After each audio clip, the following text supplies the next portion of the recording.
Philadelphia Tribune. How are you, gentlemen? Yeah, Great. very How are good. you? Excellent, excellent. There's been so many stories about World War II, and especially stories taking place in the air. Can you share with me a little bit? What have you learned working on this particular project that you didn't learn in the history books? Let's start with you, Nate. Yeah, I had heard stories of the 8th Air Force. Our series focuses specifically on the men of the 100th Bomb Group.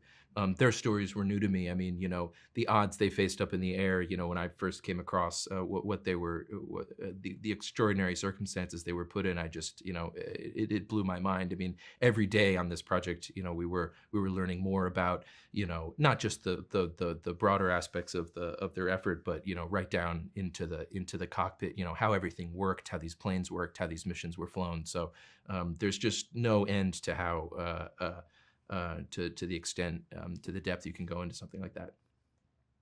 And what about you, Anthony? Especially when you look back at how young they were. They were relatively young men when they took on these missions.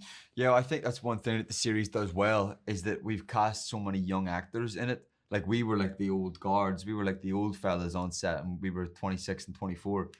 Um, and there's so many fresh faces coming in at like 19, 18 and playing these like roles that were put into the sky and they die and some of them don't come back. It's just, you know, it really hits home just how young these lads were. Because I think we think of them as war heroes, we think of them as old, as veterans.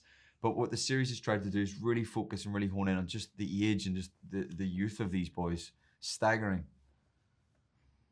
What else do you want the public to learn? Because, like you said, I think when we talk about World War II, it's very glorified and it's very heroic. It's almost like a superhero movie that we sometimes forget that these are people, like Arlington here in the United States is filled, we know, overseas in Europe and places like France. There are graveyards filled with names of young men that never got to be 25 or have any of these experiences that you've had. What is it that in particular you want audiences to learn as they're watching this, Anthony? I want them to learn. I want them to think about the great sacrifice that these men have made.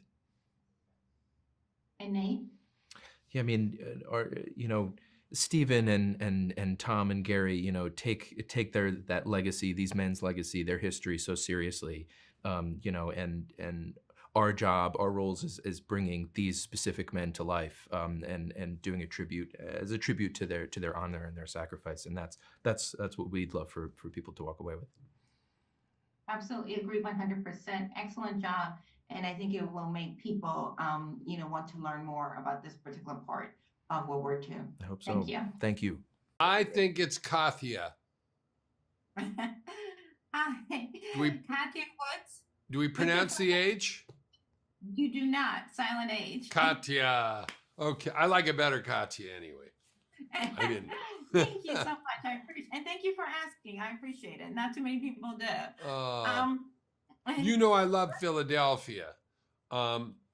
We did Philadelphia there with people, and we did Beloved there. Do you remember that movie? Before your time. Yeah, I do. Yeah. Toni Morrison. Yes, absolutely. We had great times in the city. Two wonderful projects. Talk to me a little bit about World War II is tough to do films about it. There's been a lot of stuff, documentaries, and then there's also a romanticizing of World War II. We sometimes make it seem almost like superheroes where we forget like these are legitimate people that fought in these wars and a lot of them died before the age of 25. How do you make something like this, right? And you do have a lot of star power in this, but keep the focus on the fact that this is not a fantasy. These are legitimate people that took on a very serious matter at such a young age and paid, in many cases, a high price. Yes, a very high price. Boys came over there at 19 and they're flying planes without really having much experience at doing it. 75% of them went down, which is an astounding number. And over the course of time, they were able to succeed, but at a very, very high cost. also we have to remember, I think again, we're a generation, we're used to a lot of bells and whistles and technology. World War II, even though there were planes in World War I, but World War II is legitimately the first war where a lot of the action took place in the air.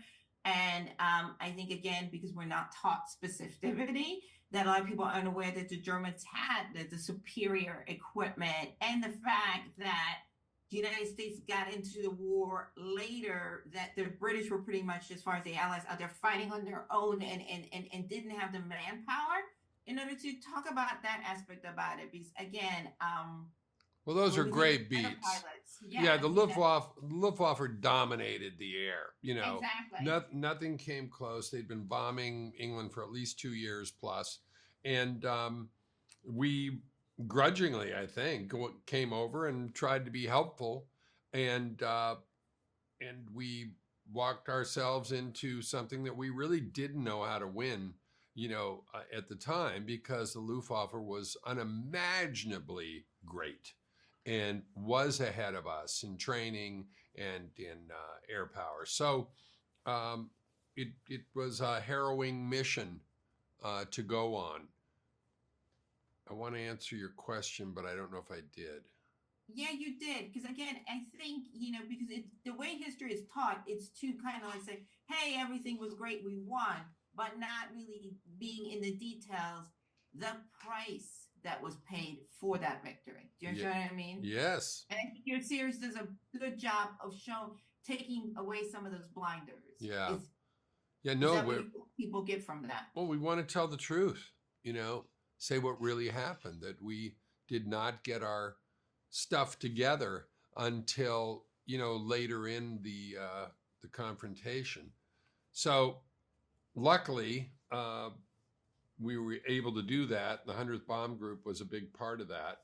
And I think that, thank God, I don't even want to imagine what would have happened had we not been able to tenderize the mainland so the troops could land D-Day and other days to go after Berlin. Absolutely. Congratulations on this. It's quite a feat. And thank you so much for your time. Thank you, Katya. Hope to see you soon. Absolutely.